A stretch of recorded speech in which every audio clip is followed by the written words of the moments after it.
అందరికీ నమస్కారం. Welcome to మనం టీవీ. నేను మీ పవన్ బెస్వాడ. చూస్తున్నాం, రెండు తెలుగు రాష్ట్రాల్లో రాజకీయపరమైనటువంటి అన్పార్లమెంటరీ లాంగ్వేజ్ రాజ్యమేలుతోంది. ముఖ్యంగా చెప్పాలంటే ముఖ్య నేతలే, ముఖ్యమంత్రులుగా చేసిన వారే, ముఖ్యమంత్రులుగా చేస్తున్న వారే దుర్భాషలాడటం, ప్రత్యర్థిని బూతు పురాణంతో విమర్శించడం అనేది కొంత దారుణ చర్యగా చూడాలి మనం. ముఖ్యంగా తెలంగాణలో చూసుకుంటే ఈ చర్య మరీ ఎక్కువగా ఉందనే చెప్పవచ్చు. అటు అధికార పక్షం కావచ్చు, ఇటు ప్రతిపక్షం కావచ్చు, రెండు పార్టీల నుంచి కూడా ముఖ్య నేతలు ఎవరైతే ఉన్నారో వారి నోటికి అదుపు లేకుండా కొంతమంది విమర్శలు చేయడం మనం చూస్తున్నాం. ఈ నేపథ్యంలో ముఖ్యమంత్రి రేవంత్ రెడ్డి కూడా ఇటీవల చేసిన కొన్ని కామెంట్స్ అయితే వైరల్ అవుతున్నాయి. అవి కూడా ముఖ్యంగా ప్రతిపక్ష నాయకుడు కేసీఆర్ మీద చేసిన కొన్ని కామెంట్స్ మనం ఎంతైనా చర్చించుకోవాల్సిన అవసరం ఉంది. మీకు స్ట్రెచర్ ఉందని విర్రవీగితే స్ట్రెచర్ మీదకి వెళ్ళారు. స్ట్రెచర్ నుంచి ఇంకా ఇలానే మీ చర్యలు ఉంటే మార్చిలోకి కూడా వెళ్తారంటూ రేవంత్ రెడ్డి కొన్ని కామెంట్స్ చేశారు. దీని మీద విశ్లేషణ తీసుకునే ప్రయత్నం చేద్దాం. మనతో పాటు అందుబాటులో ఉన్నారు ప్రముఖ రాజకీయ విశ్లేషకులు, senior journalist doctor Bharat Reddy గారు. నమస్కారం అండి. నమస్తే.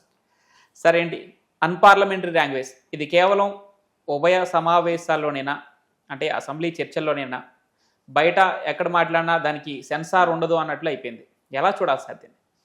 రాజకీయాల్లో ఉన్నవాళ్ళు, కొంచెం బాధ్యతాయుతంగా ఉన్నవాళ్ళు ఎవరైనా కొన్ని మాటలు అన్పార్లమెంటరీ వర్డ్స్ను వాడకుండా ఉండాల్సిన అవసరం ఉంది. కానీ దురదృష్టవశాత్తు రెండు తెలుగు రాష్ట్రాల్లోనూ ఇదే పరిస్థితి కొనసాగుతుంది.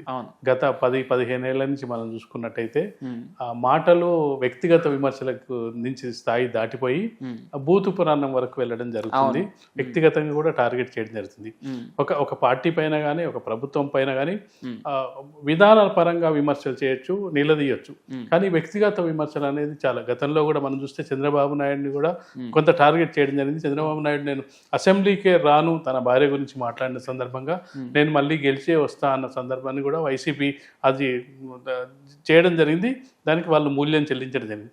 ఎప్పుడైనా హుందాతనాన్ని ఖచ్చితంగా చూపించాల్సిన అవసరం ఉంది.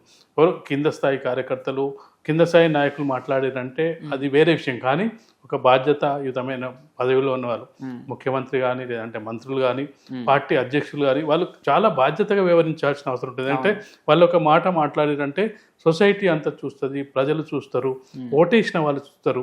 ఇవన్నీ కూడా గమనించాల్సిన అవసరం ఉంటుంది. అవతల వాళ్ళు రెచ్చగొట్టారు అని చెప్తున్నప్పటికీ ఇప్పుడు అంటే తెలుగు రాష్ట్రాల్లో పరిస్థితి అంటే వాళ్ళు అంటున్నారు, మేము అంటున్నాం అనే పరిస్థితికి వచ్చింది. కానీ ఎవరో ఒకరు ఎక్కడో దగ్గర స్టాప్ చేయాల్సిన అవసరం ఉంది. ఇప్పుడు దీనికి అంతా మూలం ఏంటంటే ఇప్పుడు బీజేపీలోనో లేకపోతే కాంగ్రెస్లోనో వాళ్ళను ఎందుకు మీరు ఇట్లా వ్యక్తిగత టార్గెట్ చేస్తున్నారు, బూతులు తిడుతున్నారు అని అడిగితే వాళ్ళు చెప్పేది ఏంటంటే మాకు ఇదంతా కేసీఆర్ నేర్పించిన కల్చరే, కేసీఆర్ ఉన్నప్పుడే సన్యాసి ఇవన్నీ పదాలు వాడింది కదా, మేము అక్కడి నుంచే నేర్చుకున్నామని చెప్తున్నాం. కానీ అక్కడి నుంచి వచ్చిన అది తప్పని చెప్పారు. అంటే అట్లా మాట్లాడడం తప్పని చెప్పినప్పుడు వీళ్ళు ఆ తప్పుని చేయొద్దు కదా, అది ఆదర్శం కాదు కదా. మంచిని ఆదర్శంగా తీసుకోవాలి, కానీ చెడుని ఆదర్శంగా తీసుకొని వెళ్తే అది ఒకటే అయిపోతుంది. అప్పుడు వాళ్ళు మాట్లాడినా మేము మాట్లాడతలేము, మేము బాధ్యతాయుతంగానే ఉంటున్నాం, సంస్కారంతోనే ఉండగలిగా చెప్పగలిగే పరిస్థితి ఉంటే అప్పుడు అవతల కూడా మాట్లాడడానికి అవకాశం ఉండదు. ఇప్పుడు రేవంత్ రెడ్డి చెప్పి ఆ మాట అన్నాడు, వెంటనే బీఆర్ఎస్ వాళ్ళు కూడా పిచ్చి కుక్కలు అంటూ హరీష్ రావు కూడా అక్కడ బ్యాలెన్స్ అయిపోయింది. అంటే వ్యక్తిగత విమర్శలు అనేవి తారాస్థాయికి చేరిపోయినాయి. బాధ్యతాయుతమైన పోస్టులో ఉన్న వాళ్ళు ఖచ్చితంగా కూడా వాళ్ళు సంయమనం పాటించాలి. ముఖ్యంగా ముఖ్యమంత్రి లాంటి వ్యక్తులకైతే ఇది హుందాతనం కాదు, అదైతే కరెక్ట్ కాదు, ఆక్షేపణీయమే. ఎవరు చెప్పారు సార్? ఇక్కడ ఒక విషయం, రేవంత్ రెడ్డి ఒక సభలో మాట్లాడుతూ ఇదే టాపిక్ పైన ఆయన క్లియర్గా కొన్ని చెప్పడం జరిగింది. ఎలా అంటే రాజకీయంగా దుర్భాషలాడటం అనేది జరుగుతుంది, తెలుగు రాష్ట్రాల్లో జరుగుతుంది, ఇది కొంత సిగ్గుచేటు, దానికి మేము కూడా బాధ్యత వహించాలని చెప్పి ఆయన స్వయంగా ముఖ్యమంత్రి హోదాలోనే ఆయన చెప్పడం జరిగింది. ఆయన చెప్తూ ఒక మాట అన్నారు, అసలు గేమే ఇలా ఉంది, గేమ్ నేను అలా ఆడకపోతే నేను అవుట్ అయిపోతే ఎలా అని చెప్పేసి ఆయనే రిటర్న్ క్వశ్చన్ వేస్తున్నాను. అంటే ఇవన్నీ బాగానే చెప్తున్నారు కానీ మరి నువ్వు మాట్లాడేది చక్కగా లేదు కదా అని చెప్పేసి స్వయంగా ఆయనగానే ప్రశ్న వేసుకున్నారు. మళ్ళీ ఆయనే సమాధానం చెప్పడం కూడా జరిగింది. ఈ నేపథ్యంలో అసలు ఆటే ఇలా ఉందా, తెలంగాణలో ఆ రాజకీయ వేడి అలా ఉందా, వారు ఒకరినొకరు దుర్భాషలు ఆడుకోవటం, వ్యక్తిగతంగా విమర్శించుకోవటం, ఇది తారాస్థాయికి చేరుతుంది. ఇందాక మీరు అన్నట్టు ముఖ్యమంత్రి స్థాయి వ్యక్తి దీనికి అడ్డుకట్ట వేసే అవకాశం ఎక్కువగా ఉంటుందంటారు. మరి ఈ రకంగా చర్యలు తీసుకునే అవకాశం ఉందంటారా? మీరు చెప్పినట్టుగా ఆట ఇలాగే ఉంది, ఆట ఇలాగే ఆడాలి. ఎందుకంటే మనం ఎగ్జాంపుల్ చూసుకున్నట్టయితే అసెంబ్లీలో ఒక మంచి వక్తలు ఉండి ఒక సబ్జెక్ట్ మీదనో బడ్జెట్ మీదనో లేదంటే ఒక అంశం మీదనో ధారాళంగా చాలా సబ్జెక్టుతో వివరాలతో మాట్లాడితే మన మీడియాలో ఏంటంటే పెద్ద పట్టించుకునే పరిస్థితి కనిపిస్తలేవు. వాళ్ళు చాలా బాగా మాట్లాడారు, చాలా బాగా విశ్లేషించారు అని ఎక్కడ కూడా నీకు బ్రేకింగ్లు కానీ లేకపోతే అంశం గురించి కానీ చర్చ కానీ డిబేట్లు కానీ ఏవి ఉండవు. ఆ అసెంబ్లీలో ఎవరినైనా తిట్టి వీళ్ళు తిట్టిరు అనుకో, అది వెంటనే సాయంత్రానికి 7 గంటలకు డిబేట్లు, తెల్లారి పొద్దున పేపర్ల డిబేట్లు. అంటే అసెంబ్లీలో మేము ఇది మాట్లాడితేనే హైలైట్ అవుతామనే సిచ్యువేషన్కు వచ్చింది. నువ్వు మంచి సబ్జెక్ట్ మాట్లాడగలిగితే ఆ మంచి సబ్జెక్టును ఎవరు విశ్లేషించరు, ఎవరు కూడా దాన్ని హైలైట్ చేయరు. అంటే అక్కడ ఏదైతే రేవంత్ రెడ్డి ఇదే ఆట ఆడాలని చెప్పిండో అసెంబ్లీలో కూడా అదే ఆట ఆడుతున్నారు.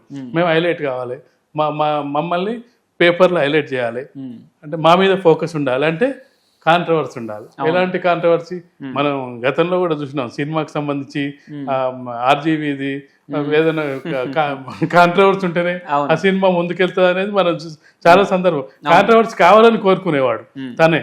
అట్లనే అసెంబ్లీ సమావేశాలు జరుగుతున్న సందర్భంలో కూడా మేము మంచిగా విశ్లేషించినాం, ప్రభుత్వానికి సలహాలు ఇచ్చినాం, ఈ సూచనలు ఇచ్చినాం, వీటి ద్వారా ఈ సొల్యూషన్స్ లభించినాయి అని ఇప్పటి వరకు ఏ ఎమ్మెల్యేలైనా 119 మంది అధికార పక్ష ఎమ్మెల్యేలైనా ప్రతిపక్ష పార్టీ ఎమ్మెల్యేలైనా మేము ఇగో ఈ సూచనలు ప్రభుత్వానికి చేసినాం, ఈ సూచనలతోటి మాకు ఇవి సాల్వ్ అయినాయి, వీటిని పరిష్కరించగలిగినామని ఎక్కడన్నా ఏదైనా మీటింగ్ పెట్టో లేకపోతే అసెంబ్లీలో చెప్పగలిగారా? ఎంతసేపు మీరు అది చేయలేదా, మీరు అప్పుడు ఈ దోచుకు తినలేదా, మేము దోచుకునలేదా, అంటే ఈ స్కీములు వీటికి సంబంధించిన చర్చలు దాని మీద మరింత రెచ్చగొట్టుకోవడం తప్పిస్తే ఇది ఇక మీరు చెప్పినట్టే, రేవంత్ రెడ్డి చెప్పినట్టే గేమ్. ఈ గేమ్లో మేము ఇలాగే ఆడతాం, వాళ్ళు అలాగే ఆడతారంటే అది 2020 మ్యాచ్ లాగా. సార్ మరొక విషయం, ఎందుకంటే ఇప్పుడు హుందా అంటే ఒక చెప్పుకోదగ్గ పదవిలో ఉండి వారే ఇలా మాట్లాడుతుంటే ఇది చిన్న చిన్న విద్యార్థుల పైన కూడా ఈ ప్రభావం పడుతుంది. ఎందుకంటే ఒక విద్యార్థులు కానీ లేదా ఇంట్లో ఉండే చిన్నపిల్లలు కానీ ఒక రాజకీయ ప్రసంగం చూసేటప్పుడు టీవీలు కట్టేయాల్సిన పరిస్థితి, ఇది స్వయంగా ముఖ్యమంత్రి కూడా చెప్పిన మాట. ఇది రాజకీయ నాయకుడు మాట్లాడుతుంటారంటే ఒక చిన్నపిల్లలు చూసే పరిస్థితి లేదు, ఫ్యామిలీ ఆడవాళ్ళతో కలిసి టీవీ చూసే పరిస్థితి లేదని చెప్పి స్వయంగా ఆయన చెప్తున్నారు.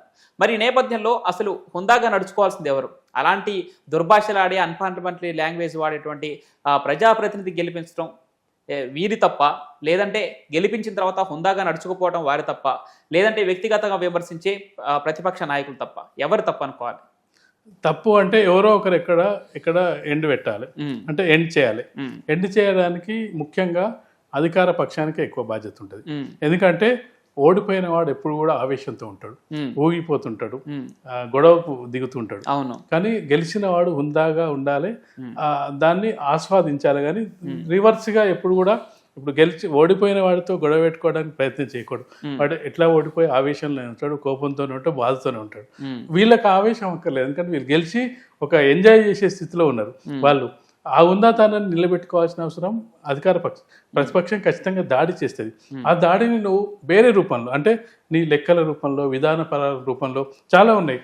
బీఆర్ఎస్ ప్రభుత్వం మీద టీఆర్ఎస్ గతంలో ఉన్న దాని మీద చాలా విమర్శలు చేస్తున్నారు. కాళేశ్వరం అని చెప్పి, టెలిఫోన్ స్కామ్ అంటే వాటిని తీసుకొచ్చి వాటిని బయట పెట్టు. వాళ్ళని నువ్వు టార్గెట్ చేయాలంటే వాళ్ళు చేసిన గతంలో చేసిన వాటి మీద ఎంక్వైరీలు వేసిన, ఎంక్వైరీ రిపోర్ట్ వాటికి బయట తీసిన ప్రజల్లోనే వాళ్ళు చులకన అయిపోతారు.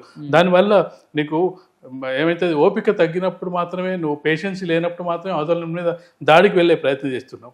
ప్రతిపక్షం దాడికి చేస్తున్నప్పుడు అధికార పక్షం కూడా దాడి చేసినప్పుడు ఇంకా ఏం రిజల్ట్ రాదు కదా. అధికార పక్షం చేతులు నీకు అధికారం ఉంది, వాళ్ళ తప్పుల్ని ఎత్తి చూపే అవకాశం ఉంది, నీ దగ్గర వ్యవస్థ ఉంది. ఈ వ్యవస్థ ద్వారా వాళ్ళని ఇగో ఈ కాళేశ్వరంలో ఇంత స్కామ్ జరిగిందని నువ్వు ఒక్కసారి ఆ రిపోర్ట్ బయటపెట్టి, ఇది బయటపెట్టి అనుకో, నువ్వు తిట్టాల్సిన పని లేదు, జనాలు తిడతారు. నువ్వు కేసీఆర్ ఎలా ఓడిపోయిండు, జనాలను తిట్టడం వల్లనే, జనాలు ఈ కేసీఆర్ను వద్దనుకోవడం వల్లనే జనాలు కొంతవరకు అసంతృప్తో లేకపోతే కోపమో వీటి వల్లనే ఓడిపోయారు. ఆ కోపం జనాలకే వచ్చేసింది, దాన్ని నువ్వు క్యాష్ చేసుకున్నావు. సేమ్ ఇప్పుడు ఇద్దరు సేమ్ అయినప్పుడు నువ్వు ఓవర్ క్యాష్ చేసుకోవాలి. కాబట్టి ఖచ్చితంగా కూడా అధికార పక్షం సంయమనంతో ఉండాలి. వాళ్ళు చేసిన తప్పు ఒప్పుల్ని ఎత్తి చూపే ప్రయత్నం చేయాలి. వ్యక్తిగత విమర్శలు, వ్యక్తిగత దూషణ వల్ల ఎవరి ప్రతిష్ట దిగజారుతుంది. హుందాతనం తగ్గిపోయి ప్రతిష్ట దిగజారినప్పుడు ఆ కేసీఆర్ ఉన్నప్పుడు అలాగే ఉండి, ఇప్పుడు అలాగే ఉండి, కొత్తగా ఏముంది అనే ఫీలింగ్ వచ్చిందనుకో, అందరినీ ఒకే ఘాటున కట్టే ప్రమాదం అయితే ఉంటుంది. Right, thank you so much sir.